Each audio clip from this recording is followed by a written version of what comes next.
crank it. Now, what do you think you're doing? I'm sorry, Mr. Peyton. Well, Betty, come in. Will you take over before this wretched woman succeeds in dislocating my spine? Out. Yes, Miss Stacy, you. Nurses, squeaky shooting confidence, the lot of them. Now, do you want this up or down? Down a little. I had my fill of that breed at the Boston Clinic.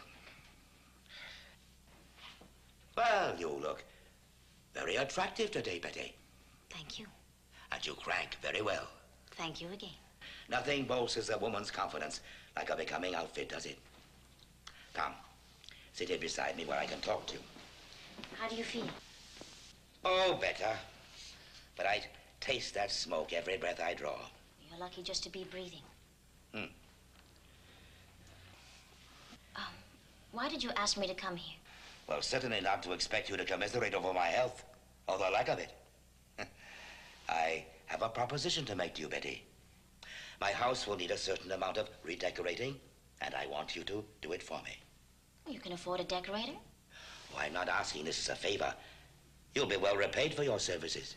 Well, then why not get a professional? But, Betty, I don't want you actually to redecorate. It's more a question of patching, mending, wherever necessary. You'll be well rewarded for your time. You said that before. Then what's the matter? I see those busy wheels turning. Are you looking for some ulterior motive? Should I be? I didn't specify whether mine or yours. Well, frankly, I'm not interested in doing patchwork. It would just be wasting my time and your money. Oh? Those drapes in the living room, for instance, they were awful. You kept expecting Scarlett O'Hara to come in, yank them down to make herself a skirt so she could go visit Rhett Butler in prison. The fabric for those drapes was woven to my special order. I believe it. In my mill. I don't care where it was woven. Those drapes are monstrosities. As far as I'm concerned, that fire did you a favor by destroying them. Now, the thought of replacing them with more of the same, You know, Betty, the longer I listen to you, the more I begin to like your first suggestion. That I consult a professional decorator. Well, that's your decision. Yes, it might be a good deal simpler.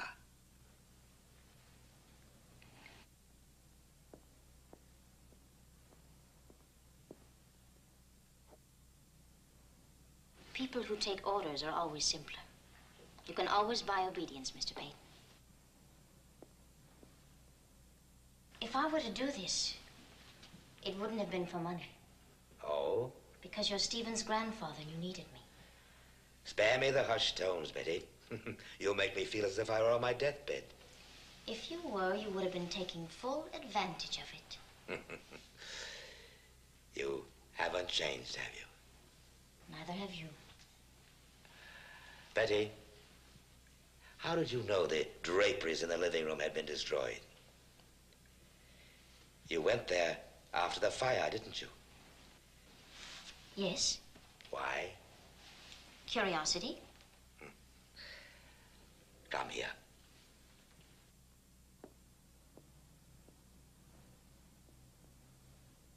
I want you to do this for me. We can discuss the drapes later. And any other questions that may arise. All right, I accept the offer. Providing Stephen approves. Oh, he'll approve. And consider Thomas in the car at your disposal. Then this won't cause Stephen any inconvenience. I'll say goodbye now, Betty. Goodbye, Mr. Peyton.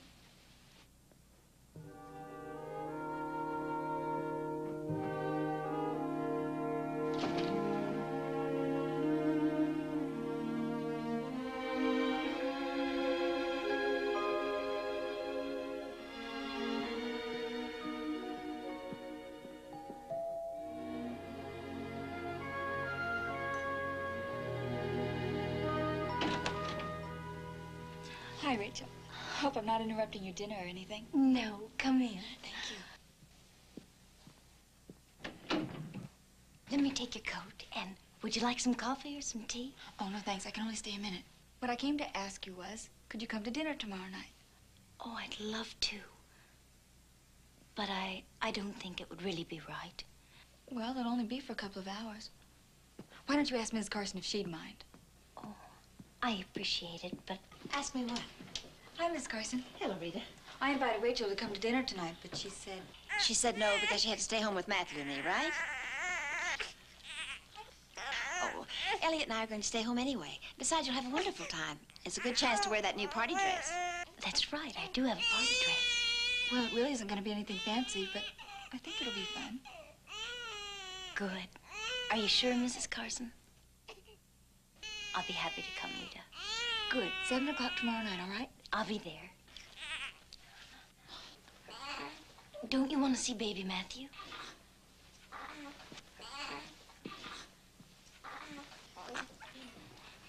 Oh, he's so beautiful, Mrs. Carson.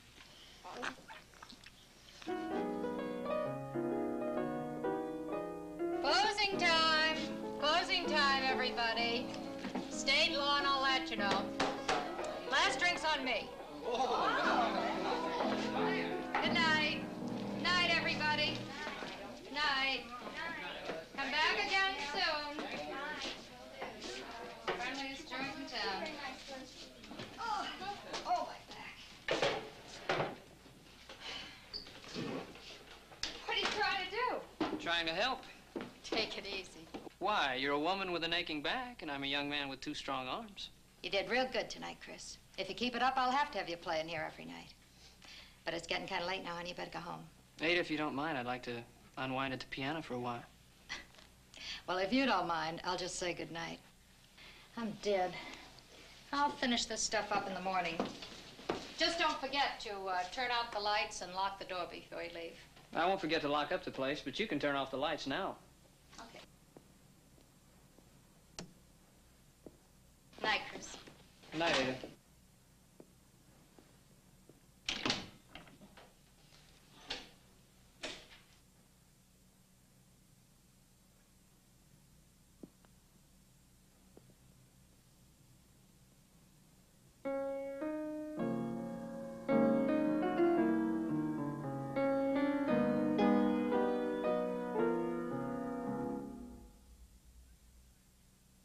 I am tired, Ada. I'm leaving now.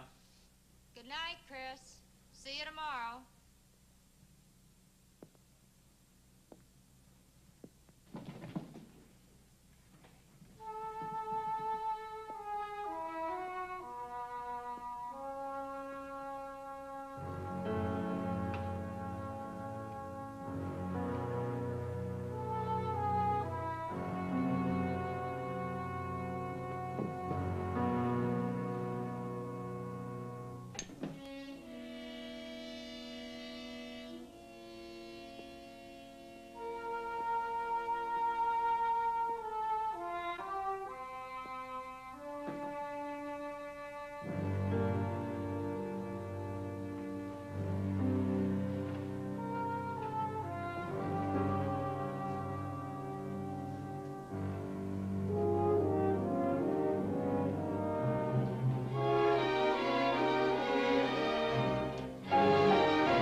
Preview from the continuing story of Peyton Place. After the house is fixed up, Betty and I would like to move in.